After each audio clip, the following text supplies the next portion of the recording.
أيها المستمعون، السلام عليكم ورحمة الله وبركاته. أمامكم فهد أنصاري أدرس في الصف الثالث الابتدائي، والآن نقدم أمامكم تلاوة القرآن الكريم. أعوذ بالله من الشيطان الرجيم. بسم الله الرحمن الرحيم.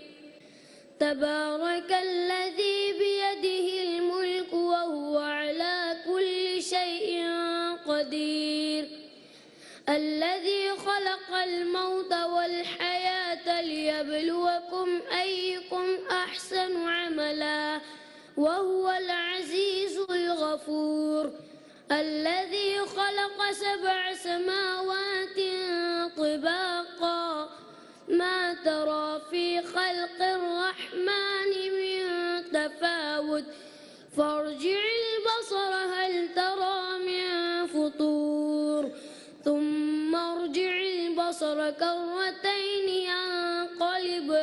ينقلب إليك البصر خاسئا وهو حسير، ولقد زينا السماء الدنيا بمصابيح وجعلناها رجوما للشياطين وأعتدنا لهم عذاب السعير، وللذين كفروا بربهم عذاب جهنم وبئس المصير.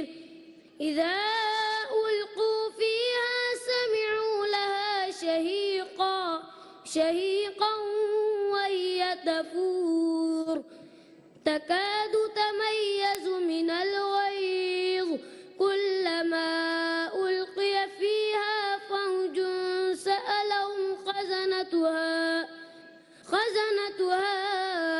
ألم يأتكم نذير؟